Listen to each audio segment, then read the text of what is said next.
mensagem desafiadora do pastor Mateus. E na mensagem, eu não sei se vocês se recordam, que ele falou que o primeiro missionário foi Deus. Ele foi lá para Gênesis, e aí ele falou que foi Deus quem... A missão ela é de Deus, e foi Deus quem deu, vamos dizer assim, o pontapé inicial à obra missionária.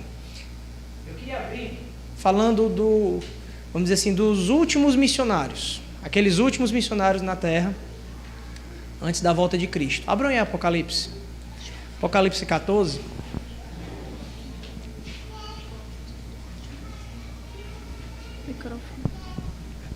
Apocalipse 14, a partir do versículo 6. Vamos do 6, só o 6 e o 7. Diz assim: vi outro anjo voando pelo meio do céu, tendo um evangelho eterno para pregar aos que se assentam sobre a terra, e a cada nação, e tribo, e língua, e povo, dizendo em grande voz: temei a Deus e dai-lhe glória, pois é chegada a hora do seu juízo, e adorai aquele que fez o céu, e a terra, e o mar, e as fontes das águas. Esses são os últimos missionários, anjos. Interessante que na tribulação, se você quiser ver a obra missionária, vai bastar você abrir sua janela e ver os anjos proclamando o evangelho. Isso aqui, por que eu trouxe esse texto?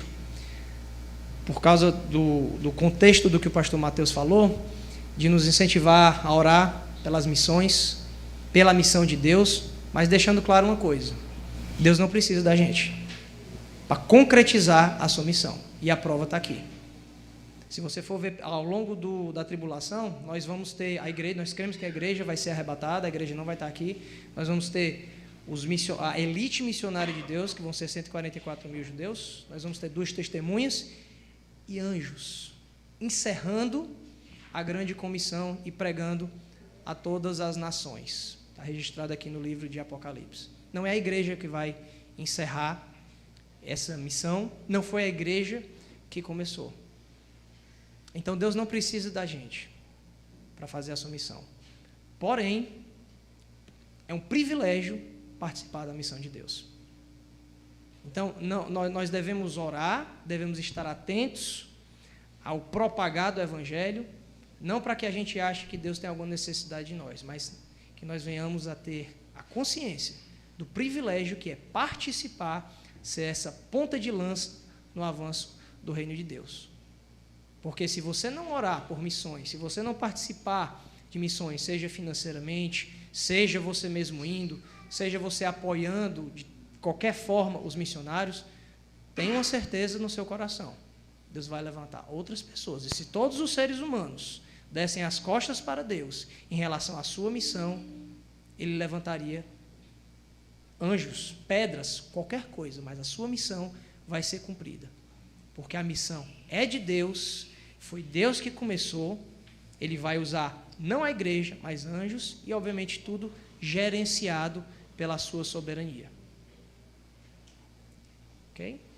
Então, que você tenha essa atitude no seu coração, quando você estiver prestando atenção na mensagem aqui, saiba disso. Deus não precisa de mim, mas eu vou prestar atenção, porque é um privilégio servir a Deus, principalmente na oração em relação às missões. Vamos orar. Senhor Deus, te agradeço por esse texto e todos os textos que foram lidos ontem, Senhor. As Escrituras abundam em relação ao papel da oração nas missões. E te pedimos, Senhor, pelo nosso coração muitas vezes enganoso, nosso coração que não está voltado corretamente para Ti, Senhor. Eu venho falando desde ontem que isso aqui seja um pontapé inicial na vida de cada um dos que aqui estão, que nós não venhamos a esquecer, Senhor. Geralmente a gente esquece do que é pregado com 24 horas, nós somos engolidos pela nossa rotina diária, que não seja isso que aconteça, Senhor. Que essa não seja apenas mais uma conferência, mas que seja um momento que venha a ser marcado pelo Teu agir na nossa vida, nos dando uma nova perspectiva, uma perspectiva bíblica, onde o Senhor está no centro das missões e onde nós somos esses coadjuvantes, Senhor, privilegiados por poder orar para essas missões, pela Tua missão, por poder participar ativamente no Teu plano, Senhor. Te agradecemos por todos os irmãos que aqui vieram. Te peço pelo pastor Tiago, pela sua saúde, que o Senhor venha direcionar cada palavra que ele venha a dar hoje. Te peço por amanhã também, Senhor, pelo pastor João, e até o final dessa conferência, que nós possamos sair daqui edificados e conscientizados, Senhor. A missão é tua e o Senhor irá até o final cumpri-la. Mas que privilégio é servir nesse propósito. Te agradeço em nome de Cristo. Amém. Irmãos, queria que todos se colocassem de pé e abrissem a palavra em Lucas 12. Todos, por favor, se coloquem de pé e vamos ler Lucas 12, do verso 35 ao 48. Ontem a gente leu Efésios 5, do versículo 15 ao 17, e a gente viu que a gente deve cuidar da maneira como a gente usa o nosso tempo, né? A gente não deve ser nécio, tolo, mas ser sábio e fazer a vontade de Deus, né? Então, cada dia da conferência a gente quer trazer uma mensagem de exortação de acordo com o tempo. Muitas vezes a gente não ora porque a gente é nécio, a gente não é sábio em usar nosso tempo, né?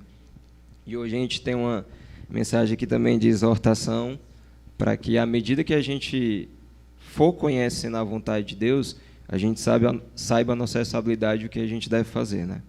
Então vamos ler aqui do versículo 35 ao 48. Cingindo esteja o vosso corpo e acesas as vossas candeias. Sede vós semelhantes a homens que esperam pelo seu Senhor, ao voltar ele das festas de casamento, para que, quando vier a bater à porta, logo lhe abram. Bem-aventurados aqueles servos a quem o Senhor, quando vier, os encontre vigilantes. Em verdade vos afirmo que ele há de cingir-se, dar-lhes lugar à mesa e, aproximando-se, os servirá. Quer ele venha na segunda vigília, quer na terceira, bem-aventurados serão eles, se assim os achar. Sabei, porém, isto: se o pai de família soubesse que a hora havia de vir o ladrão, vigiaria e não deixaria arrombar a sua casa. Ficai também vós apercebidos, porque a hora em que não cuidais, o Filho do Homem virá. Então Pedro perguntou: Senhor, profere essa parábola para nós ou para todos? Disse o Senhor: quem é, pois, o mordomo fiel e prudente, a quem o Senhor confiará os seus conservos para dar-lhes o sustento a seu tempo? Bem-aventurado aquele servo, a quem seu Senhor, quando vier, achar fazendo assim. Verdadeiramente vos digo que lhes confiará todos os seus bens. Mas, se aquele servo disser consigo mesmo: meu Senhor tarda em vir, e passar a espancar os criados e as criadas, a comer, a beber e a embriagar-se, virá o Senhor daquele servo em dia que não o espera e em hora que não sabe, e castigá-lo-á, lançando-lhe a sorte com os infiéis. Aquele servo, porém, que conheceu a vontade do seu Senhor e não se aprontou, nem fez segundo a sua vontade, será punido com muitos açoites.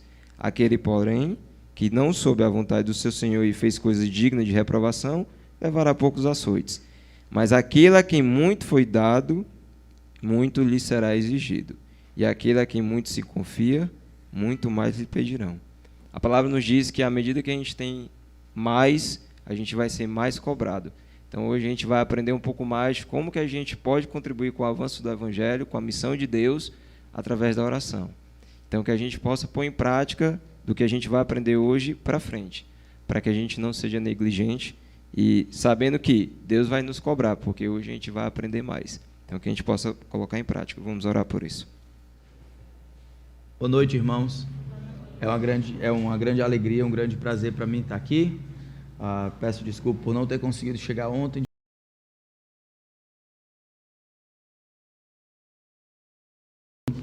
Pronto. Então eu vou tentar falar até quando puder. Quando eu não puder mais e ficar só tossindo, aí eu sei que Deus quer que eu pare de falar. Tá bom? Eu queria agradecer também ao Pedrinho pelo convite e pelo tema. O tema é um tema desafiador, não sei se vocês notaram. É um tema desafiador não somente pelo assunto em si, mas pela especificidade requerida para estudar esse assunto, a importância de missões ou de oração e missões na igreja local. Talvez uma pergunta mais importante até anterior era qual a importância de oração. Não importa como a gente compreende a respeito de missões ou relacionamento de missões com oração, parte da resposta que a gente dá para isso vai depender grandemente de compreender o que é oração. Então, o meu propósito, se não houvesse sido frustrado pelo Senhor, para a sua glória, eu iria ensinar a vocês ou relembrar aos irmãos o que de fato é oração, qual o propósito estabelecido por Deus para a oração. Olhar a oração simplesmente para missões é como perguntar sobre o papel da Lilica na ordenação da casa. Perguntar o papel da Lilica na ordenação da casa não esgota tudo o que a existência dela abarca. É apenas uma parte ou um aspecto da sua vida, não todo. Da mesma forma, se nós olharmos missões e oração somente, nós vamos acabar esgotando essa beleza que é a oração. A oração é mais do que apenas o seu envolvimento na obra missionária. Pronto. Então, enquanto hoje a gente pensa sobre o relacionamento de missões com a obra missionária, eu queria relembrar as coisas que nós estudamos ontem, pela boca do pastor Mateus. Ele explicou, começando em Gênesis capítulo 1, que Deus está em atividade. A gente chama isso de missão de Deus ou Missio Dei. Aquilo que Deus está fazendo é atraindo a atenção dos homens, salvando alguns, julgando outros, tudo isso para a sua glória, atraindo a atenção dos homens, realizando um plano, e ele utiliza meios, pessoas, para atrair ou para a consecução dos seus objetivos.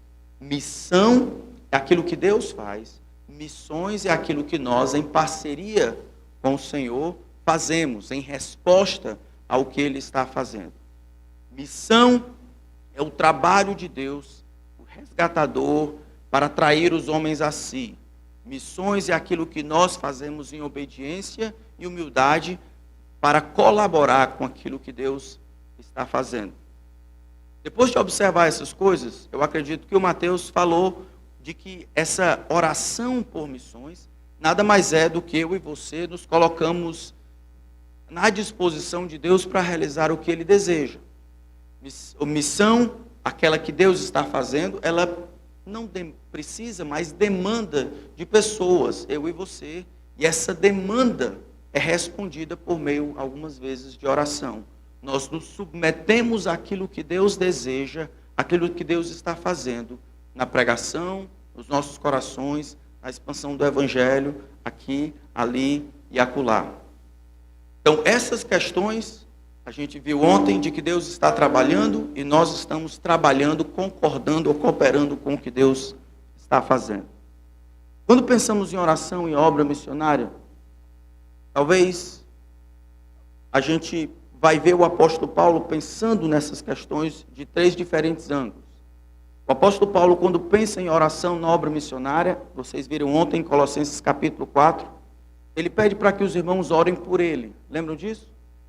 Orem por mim, para que me seja dado no abrir da minha boca a palavra, para que eu faça conhecido o mistério de Cristo como me convém fazer. Enquanto ele pede oração por si, isso é, por mim como missionário, ele coloca essa colaboração com a missão de Deus ou missões num aspecto. O Senhor precisa me ajudar para que eu realize a obra que Ele estabeleceu para mim. Algumas vezes Paulo vai na outro caminho. Paulo pede oração pelo trabalho que ele vai realizar. Ele diz, orem para que o trabalho que eu quero realizar seja bem aceito por aqueles a quem eu vou servir.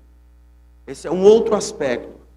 Não somente o missionário, mas um outro aspecto agora, quem vai receber a mensagem.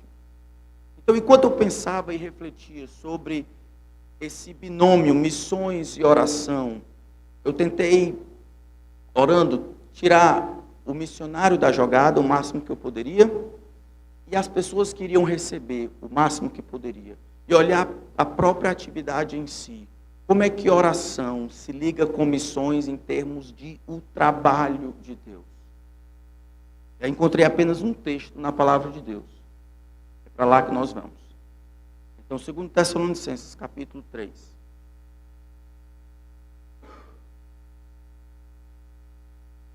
Segundo Tessalonicenses, capítulo 3.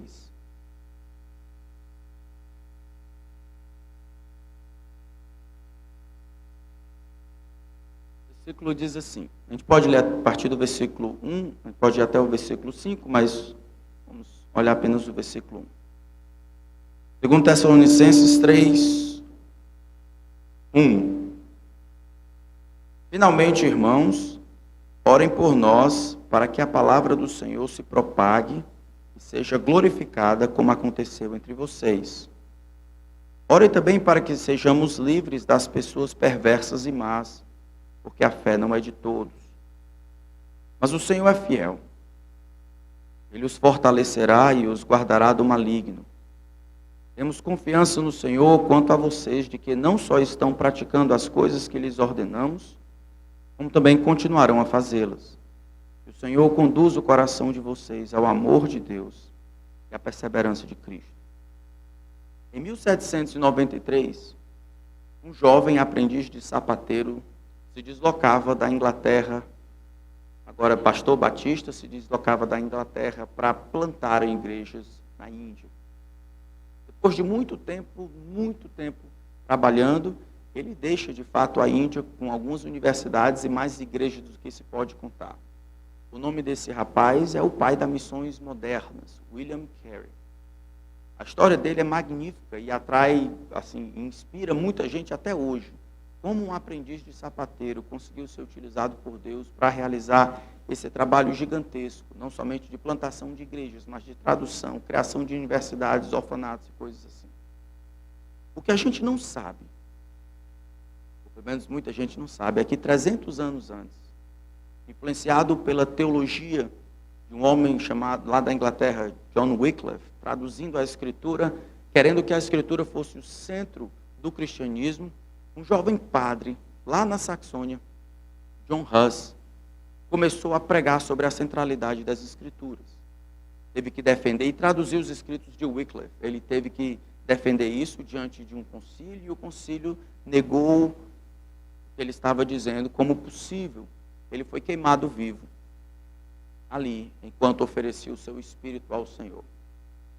A Saxônia foi invadida pelaquela chamada Inquisição, e muitos tiveram que fugir. Fugiram para os lugares os mais distantes possíveis, tentando colocar a centralidade das Escrituras. Muitos deles chegaram a um lugar bem pequenininho, conhecido como Herrhut, que significa a vigília do Senhor. Essa era a terra que hoje é conhecida como Tchecoslováquia, era a terra de Morávia. O conde Zinzendorf, então, até aquela época, 22 anos, ele abraçou esses irmãos vindo foragidos de lá, e eles, um grupo pequeno de algumas pessoas, iniciou uma vigília para que a cada 100 pessoas, pelo menos 7 se tornassem missionários. Desde o início, no nascedouro, aquela igreja fugida, perseguida, decidiu orar e pedir por mais obreiros. Aquela vigília durou 100 anos. Durante 100 anos, todos os dias, na sala ali do palácio, irmãos iam orar para o avanço do reino ao redor do mundo. Isso começou exatamente no meio de 1600. Exatamente pouco tempo depois, alguns anos depois, é que aconteceu o boom missionário do século XVIII e do século XIX.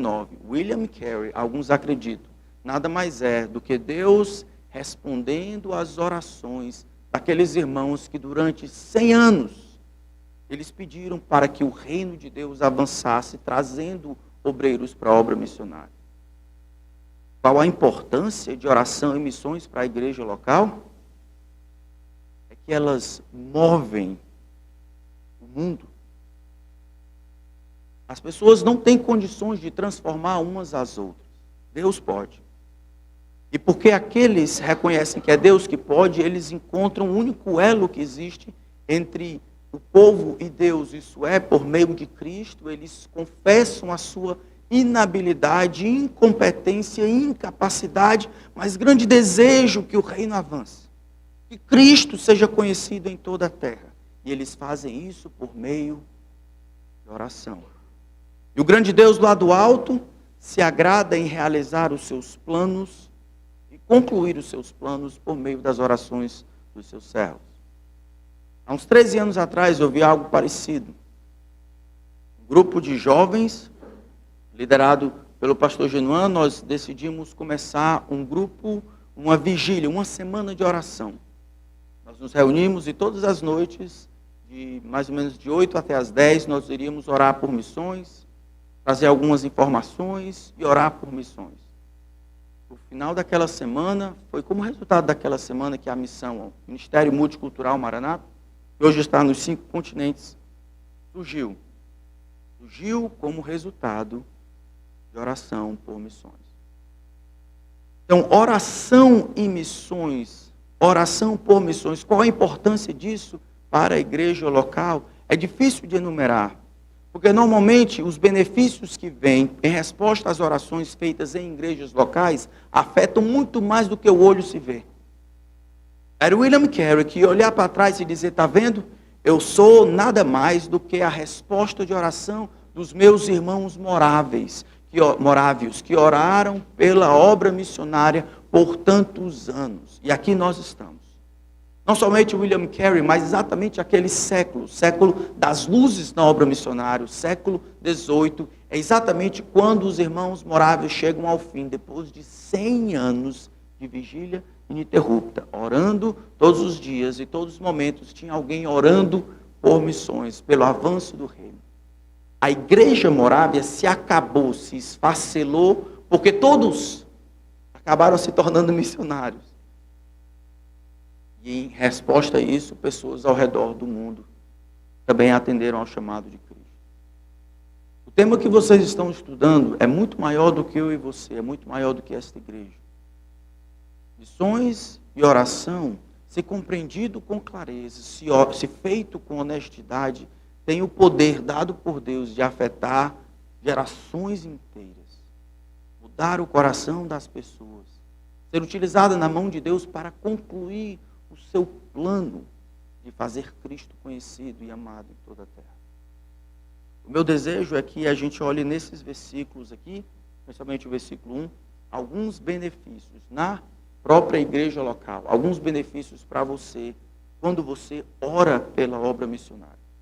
Para isso eu preciso orar mais uma vez. A Ti, Senhor, honra e glória a Ti, todo louvor e toda exaltação. Precisamos do Senhor hoje, mais do que precisamos em outros momentos. Precisamos que o Senhor venha, não nos permita fugir do que a Tua palavra tem a dizer.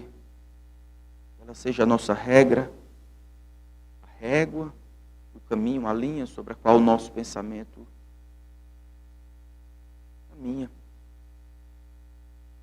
Esse tema, Senhor, eu sei que alegra o Teu coração. Eu peço que não permita que incapacidade humana triunfe sobre o Teu poder e o Teu desejo de glorificar a Cristo. Despertar os meus irmãos, ensiná-los. Faz isso, Senhor, a despeito de nós. Faz nos ligar na nossa mente, no nosso coração, Teu plano soberano, os nossos joelhos. Em nome de Cristo nós pedimos isso. Amém. Então, 2 Tessalonicenses capítulo 3, é um texto que eu acredito que fala mais específico sobre o trabalho da obra missionária e o link que precisa haver entre oração e missões. Ele começa finalmente, e a palavra aqui finalmente não quer dizer que ele está terminando a sua carta. Quer dizer que todas as principais questões que ele tinha para eles chegou ao fim. Todas as principais questões que ele tinha que falar, tinha que discutir com aqueles irmãos de Tessalônica, finalmente foi esgotada. Depois de tudo isso, de todas essas questões, a última questão que eu quero discutir com vocês é esta. Finalmente, irmãos. Então, o que vai para frente não é conclusão, mas é o que ele acredita que os irmãos precisam fazer. Nós temos aqui do versículo 1 até o versículo 5, alguns pedidos e algumas confianças. De todas as cartas que Paulo escreve, as cartas endereçadas a Tessalônica são as mais próximas do seu coração. Ele tinha uma afeição especial, parece, com os de Tessalônica, via claramente a obra de Deus e o poder de Deus na vida desses irmãos. Em 1 Tessalonicenses capítulo 1, ele recorda com clareza, eu recordo o ingresso no meio de vocês, como vocês se converteram dos ídolos para servirem um Deus vivo e verdadeiro, para guardarem dos céus o Filho. Eu recordo da operosidade da vossa fé, a abnegação do amor, a firmeza da esperança. E ele repete, mesmo com as dificuldades que encontramos no capítulo 5 de 1 Tessalonicenses, ainda assim, a segunda carta é uma carta promissora, animadora. Então ele lembra dessas questões aqui, ele retorna. Existem 2 pedidos do versículo 1 e o versículo 2, e 3 convicções, do versículo 3 até o versículo 5.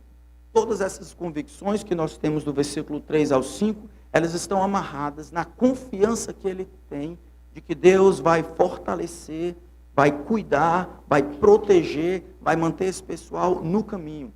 Deus fortalecerá vocês. Eu tenho convicção disso, que o maligno não vai tocar vocês, não vai tirar vocês da mão de Cristo.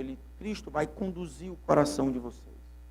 E o pedido no versículo 1 e o versículo 2 é que os irmãos orem. Versículo 1, ore para que a palavra de Deus se propague e seja glorificada. Versículo 2, para que o missionário seja protegido dos homens perversos. Então, o versículo 1 diz, irmãos, orem por nós, para que a palavra do Senhor se propague e seja glorificada, como aconteceu entre vocês. Talvez um dos benefícios que você recebe, que a igreja local recebe, um dos links que Paulo faz entre oração por missões na igreja local, é um link teológico. Como assim? Ele diz no final, como aconteceu com vocês. Quando ele diz como aconteceu com vocês, ele está colocando como referência exatamente aquilo que aconteceu entre os Tessalônicos. Ele pede que a palavra de Deus, que a palavra do Senhor, como nós vimos aqui, não o Antigo Testamento, mas essa palavra de proclamação do Evangelho, ela tenha espaço de tal maneira que 2 coisas aconteçam. Ela tenha propagação, isso é, ela tenha voz própria, ela consiga ganhar os 4 cantos, que esta palavra seja falada, pregada, comunicada, que a palavra tenha vez e tenha voz e que ela seja glorificada. Que ela seja comunicada com clareza e que ela seja obedecida como deve fazer. Mesmo que Paulo não se coloque completamente a parte do como Deus vai fazer isso, ele se coloca distante. Como eu não sou a única maneira de fazer isso acontecer. O referencial é vocês. Eu quero que esta palavra, a palavra de Jesus, ela faça de novo o que só Deus, através da palavra, faz.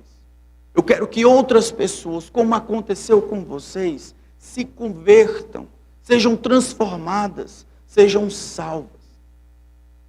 Talvez um dos grandes benefícios de igrejas locais, orando por missões, é aquele esforço, se fizermos direito, é aquele esforço de refletirmos sobre como Deus nos alcançou, olharmos o nosso próprio coração e vermos na nossa própria congregação, olharmos o poder de Deus transformando as nossas vidas, mudando os nossos corações, e nós desejarmos que de novo, que mais uma vez, que da mesma maneira, o grande Deus use a sua palavra para transformar a vida de outras pessoas. Aqui nós temos um benefício teológico, um benefício experiencial, mas também um benefício teológico. De que Deus faça o que somente Deus pode fazer. Veja aqui o capítulo 3, versículo 1. Ele ainda está falando a respeito desses Tessalonicenses. Olha como ele diz no capítulo 2, versículo 13. Ele diz assim, mas devemos sempre dar graças a Deus por vocês, irmãos amados pelo Senhor, porque Deus o quê? Escolheu vocês, desde quando? O princípio para a salvação, pela santificação no Espírito Santo e na fé. É por isso que ele tem essa confiança no capítulo 3, versículo 3. Mas o Senhor os fortalecerá e os guardará do maligno. Deus havia salvado esse povo havia sido eleito, escolhido antes da fundação do mundo. Este povo então vai ser preservado e guardado do maligno até o fim. quando eu peço para que Deus avance a sua palavra e alcance os perdidos, eu estou pensando teologicamente que Deus, de fato, não somente existe, mas está em atividade. Parte da sua atividade é eleger, salvar e preservar. Existe um link teológico todas as vezes que a igreja de fato compreende a oração, compreende a missão de Deus, compreende o que Deus está fazendo e ora para que Deus salve alguém. O contrário nós não oramos dessa maneira porque nós esquecemos, irmãos, as coisas que de fato estão acontecendo. As nossas orações não são carregadas de teologia. Nós oramos por orar, oramos sem pensar, dizemos as coisas que ouvimos alguém dizer, mas não temos a verdade da palavra de Deus sustentando nossas orações. E aí nós não esperamos as mesmas coisas. Qual foi a última vez que você orou por salvação pensando que você foi salvo? Pensando naquele dia que o grande Deus lhe encontrou. E de fato, quando ele lhe encontrou quando você estava perdido. E quando você de fato olhou no seu coração, você viu que não existia nada bom. Mas hoje você consegue ver que é diferente o seu relacionamento com Deus e com os outros. Isso é diferente porque Deus mudou você. E você experimenta isso de maneira tão clara, isso é tão vívido, tão forte para você, que isso nutre a sua fé, a sua convicção de que o grande Deus que trabalhou na sua vida dessa maneira, de fato pode e vai fazer de novo. Por que eu digo que ele pode e vai? Porque ele tem um povo, assim como os Tessalonicenses que foram escolhidos antes da fundação do mundo. Nossa responsabilidade é só encontrar esse povo e pregar o Evangelho. Deus pode fazer, porque fez com os Tessalonicenses, fez comigo. Eu espero que fez com você. A igreja, quando ora de verdade, quando ora por missões de verdade, a igreja é nutrida teologicamente por lembrar quem Deus é e o que Deus está fazendo. Quem é Deus? É o Deus que muda as pessoas. Amém? Não é isso. Eu tenho ficado chateado esses últimos dias, porque a igreja inclusivista e outros desvios doutrinários têm reduzido tanto as diferenças entre crente e descrente, que às vezes a gente acha que ser crente é só deixar de falar palavrão e ir para a igreja aos domingos. Meus irmãos, e a gente acaba acreditando que é assim, quando eu oro, Senhor, salva aquela pessoa, eu estou dizendo, ou quase pensando a mesma coisa. Eu queria, em outras palavras, eu estou pedindo que ela pare de falar palavrão e que ela venha para a igreja domingo. Eu esqueço que é algo tão absurdo na salvação, que o Senhor Jesus, quando falou para Nicodemos, um camarada que não falava palavrão, provavelmente, pelo menos na frente dos outros, ia para a igreja não no domingo, mas no sábado, na sinagoga. Jesus disse para ele, rapaz, tu tem que nascer de novo. Se tu não nascer do alto, é um negócio tão absurdo, tão sobrenatural, tão diferente, que Jesus descreve como nascer uma segunda vez. Nascer do alto, nascer do Espírito. Não é uma acomodação simples, não é uma acomodação de tempo, uma acomodação na ordem da semana, ou um aprendizado, um clichê, ou coisas assim.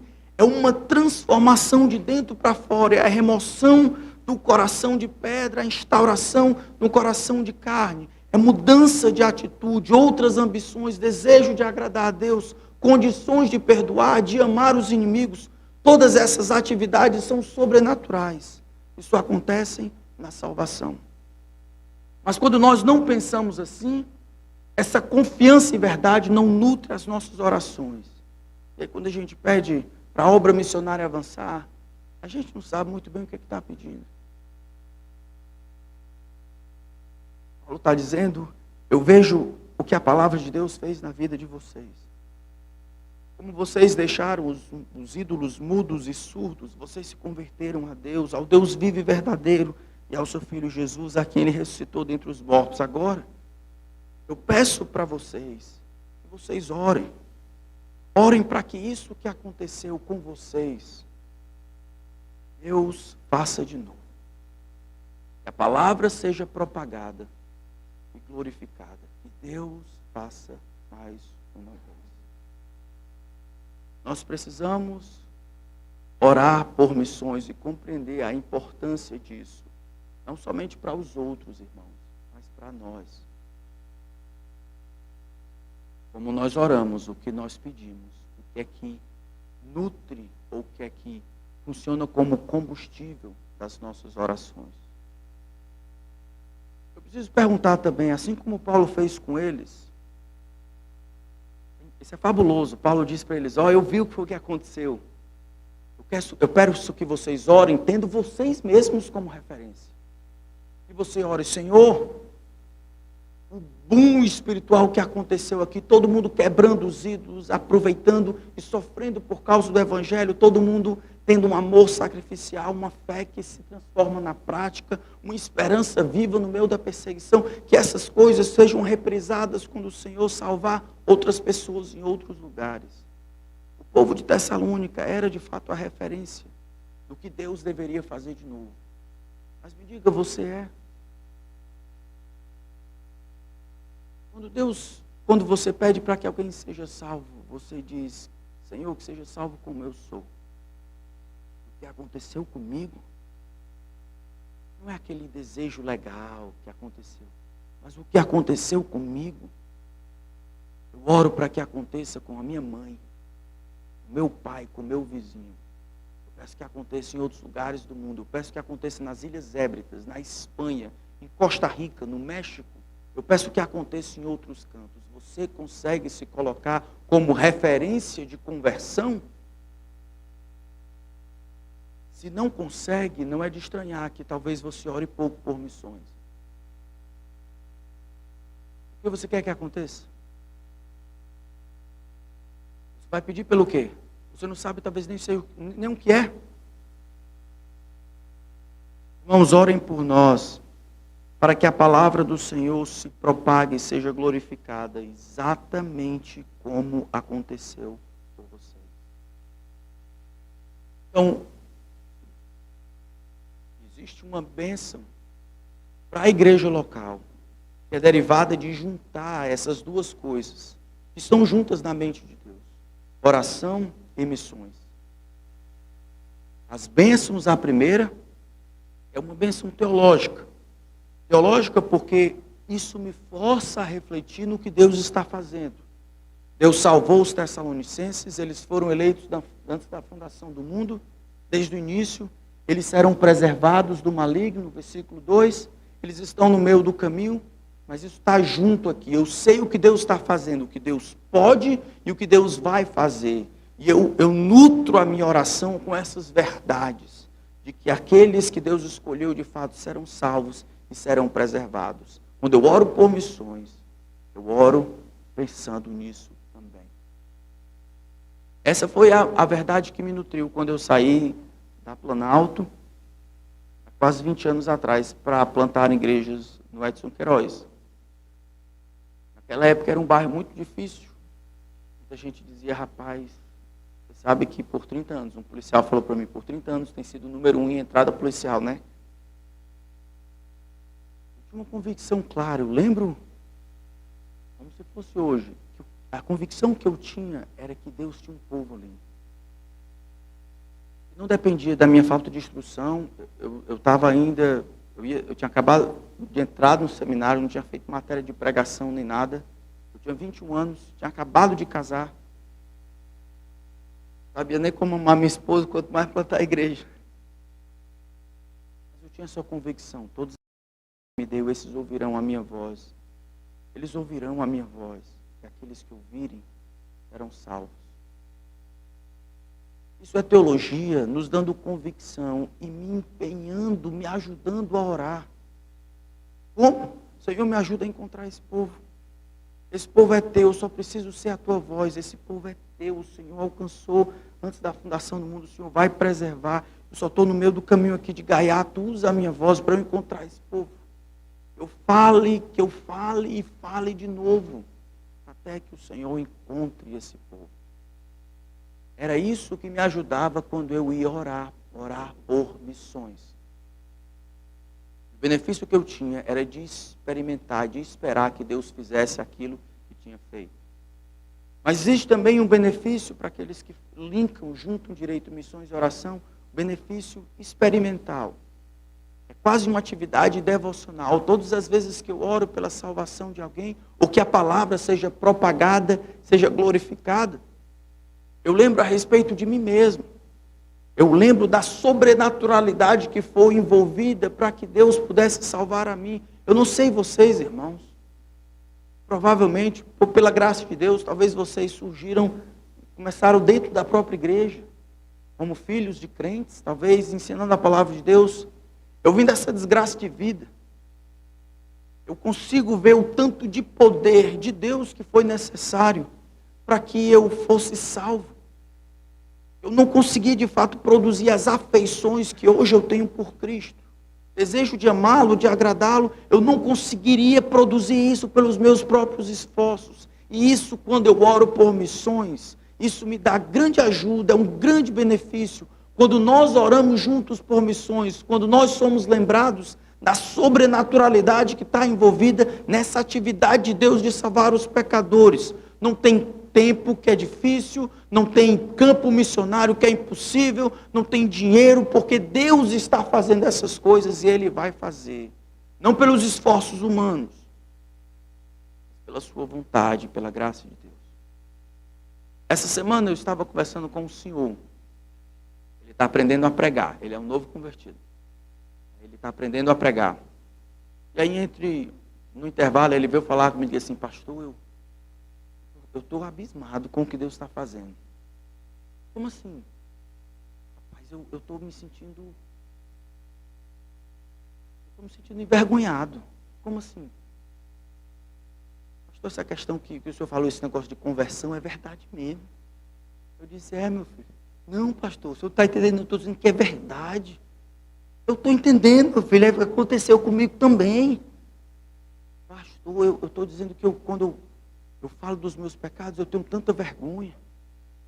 Assim, ninguém está vendo. Eu sei que há um tempo atrás eu fiz determinada coisa com alguém, eu passo na rua, eu já lembro, eu tenho que pedir perdão àquela pessoa. Eu já vou com vergonha. Grande tristeza, pastor, eu estou sentindo pelos meus pecados. Como é que é? Isso é assim mesmo? Eu disse: irmão, é exatamente isso. Essa tristeza pelo pecado, o grande desejo de agradar a Deus, sem nenhuma restrição para amar o Senhor, abrindo mão dessas coisas. O nome disso é conversão. E eu espero que ele utilize isso quando for orar pela mãe, pelo tio, pela obra missionária. Ele receba essa bênção de ser lembrado do tanto de sobrenaturalidade que ele experimentou. Nós não fazemos isso. Nós não pensamos na nossa salvação, não pensamos na conversão, nós não pensamos o que Deus fez conosco frequentemente, e assim as nossas orações, eles são esvaziadas daquele elemento que deveria nos linkar com conceitos abstratos, como conversão, novo nascimento. Paulo não faz isso. Olha, ele traz a ideia, bota na cabeça do povo aqui: eu quero que vocês orem para que a palavra de Deus seja proclamada, seja propagada exatamente como aconteceu com vocês. Todo cristão deveria ser um referencial de conversão. Eu não acho, não. Você pode pedir por uma coisa que você não tem. Você deveria pedir por uma coisa que você não sabe nem como é que acontece. Eu estou dizendo que toda conversão tem que ser como a do apóstolo Paulo. Mas toda conversão por natureza é uma conversão. Todo nascimento por natureza é um nascimento. Isso deveria ser comum para todos os homens. E isso deveria ser a referência para pedir para que Deus fizesse isso com as outras pessoas. Deus empurrasse os homens para perto dele.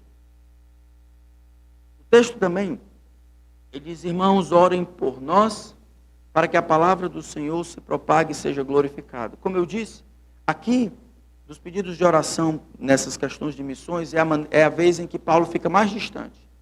Ore por mim, ore por isso.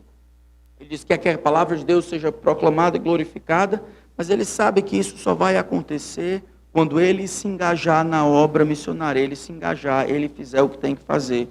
Orem nesse sentido por nós. Eu não sei como é que está aqui a igreja, eu realmente não sei. Quando você ora pela obra missionária, você ora se incluindo dentro dessa atividade? Quando você pensa assim, orar pela obra missionária, os benefícios da obra missionária, você pensa apenas como tarefa? Senhor, abençoa os perdidos. Todas as vezes que nós nos ausentamos dessa atividade de proclamar Jesus, de glorificar Jesus e a sua palavra, nós colocamos essa responsabilidade para outra pessoa, nós transferimos isso. Isso pode ser duas coisas. Primeiro, isso pode ser covardia. 2, isso pode ser ausência de boa teologia. 3, isso pode ser irresponsabilidade. Quando nós oramos para que Deus simplesmente faça as coisas que Ele decidiu que vai fazer, mas nós simplesmente ignoramos os meios pelos quais Ele disse que iria fazer. Quando Paulo pede para que a palavra de Deus seja propagada, naturalmente, seja glorificada, naturalmente ele se inclui ali. Era assim que Paulo se via. Deus vai alcançar um povo, Deus vai salvar um povo, Deus vai preservar um povo, mas não a despeito da sua igreja. Ele vai incluir a sua igreja como meio para realizar a sua missão. Era assim que Paulo se via. Romanos capítulo 1, vocês lembram disso? Paulo, servo de Jesus Cristo, chamado para ser apóstolo, ele diz como? Separado para o evangelho de Deus. Mas na frente, no versículo 14, ele diz, pois sou devedor tanto a bárbaros como a citas, escravos e livres. Quando ele diz separado para o evangelho, é que ele está dizendo, o evangelho é o meu negócio. Uns correm para ganhar dinheiro, outros vendem para lucrar, outros fazem isso ou aquilo. O meu negócio é o evangelho. A sua propagação, a sua defesa, a sua enunciação, a sua articulação, o evangelho é o que eu faço para viver. Tudo na minha vida orbita em torno do evangelho, da proclamação do que Deus fez em Cristo. É o meu negócio, é o que eu faço. Eu fui separado para isso, para a sua atividade. De alguma forma, o que eu faço precisa estar relacionado, peneirado, filtrado, por estar envolvido com o evangelho. Pois sou devedor tanto a gregos. Devedor de quê? Devedor do próprio evangelho. Devedor porque tenho recebido algo de Deus que preciso entregar. E a menos que eu entregue para todos que eu encontrar, eu vou morrer devendo. Devedor não porque os homens merecem, mas porque Deus me deu para entregar. Então, quando eu oro por missões, para que a palavra seja propagada e glorificada, eu me incluo como resposta dessa oração. Estou dizendo isso, irmãos, porque orar por missões se tornou uma atividade quase que esquecida. Nós oramos poucos por missões, e quando oramos, ainda oramos errado. Oramos sempre pelo outro, oramos sempre distante de nós, esquecemos que a maneira como Deus se utiliza para propagar o seu evangelho, o seu reino, é por meio de pessoas, eu e você. E aí finalmente ele diz, orem por nós, para que a palavra do Senhor se propague e seja glorificada. O último benefício que eu encontro aqui, não somente teológico, ou experiencial, não somente de atividade ou de oportunidade, eu me incluindo, mas orar por missões traz um benefício para a igreja local. Porque eu acho que a igreja cumpre o seu objetivo em trazer glória a Deus. Essa é a pergunta mais comum. Pergunta não, a resposta. Você vive para quê? E a resposta é? Por que a gente está aqui para? E aí eu posso colocar qualquer coisa, né? O Paulo colocou até comer e beber, quer comais, quer bebais, ou façais outra coisa qualquer, fazer tudo para? Obrigado. Muito interessante, tudo para a glória de Deus. Isso é possível. Aqui ele coloca a glória de Deus como sendo, ou glorificada a palavra. A palavra sendo glorificada.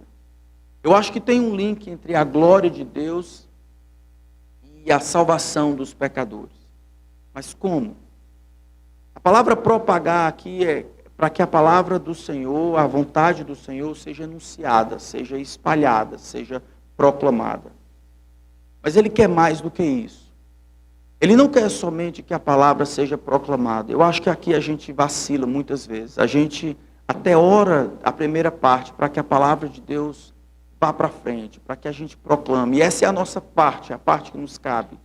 Mas eu aprendi esses dias que não é errado orar para que a palavra seja glorificada. Como ela é glorificada? Ela é glorificada quando ela cumpre o objetivo para o qual ela foi dada. Ela é glorificada quando a fonte que isso é, ela é recebida como palavra de Deus. E assim ela tem poder sobre os homens. E os homens que as escutam se dobram em arrependimento e confessam que Jesus de fato é o Senhor. Ela é proclamada pelo missionário, ela é obedecida pela recepção. Por aqueles que escutam, ela é glorificada, porque ela produz os efeitos que só ela pode fazer. Ela recebe o centro das atenções. Ela faz aquilo que somente ela pode fazer, transformar a vida dos homens, modificar o coração das pessoas. A fé vem pelo ouvir, ouvir da palavra de Cristo. E quando existe fé em decorrência da pregação clara do Evangelho, esta palavra é glorificada. Paulo pede para que a gente ore assim.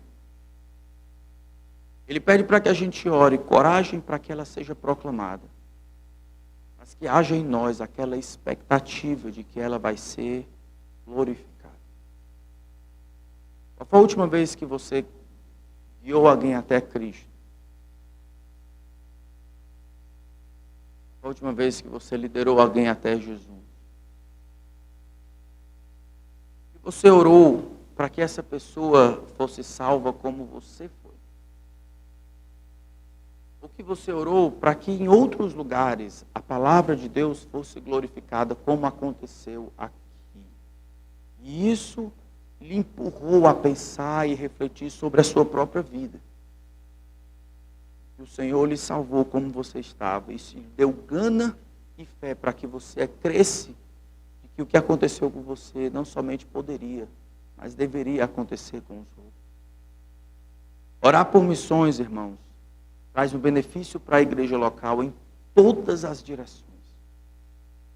Ela é uma bênção para a congregação, porque coloca os olhos naquilo que Deus está fazendo, não somente aqui, mas o que Deus está fazendo no mundo, escolhendo e preservando.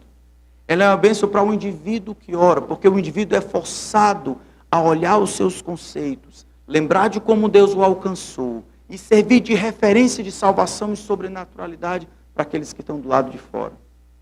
Ela é uma bênção também para aquelas duplas ou grupos menores que acontecem, porque agora eles têm que refletir teologicamente sobre o que significa todas as coisas envolvidas com oração. E ela é um benefício para o mundo. Porque nunca Deus fez nada do que disse que iria fazer de grandioso, senão em resposta das orações de homens pecadores. Foi pelas orações dos seus servos que Deus parou o universo, como aconteceu no Antigo Testamento. Foi pela oração de servos pecadores que Deus abriu a porta das prisões, ressuscitou outros, salvou uns, deu encorajamento, encheu do Espírito, que Deus levantou milhares de obreiros como resultado da oração dos morávios. Pelo resultado, a resposta de oração que Deus levantou a MMM. É resposta de oração que Deus levanta igrejas. Vocês têm a faca e o queijo na mão. Tem que aprender a pedir grandes coisas. Deus receba a glória. A igreja avança. Amém?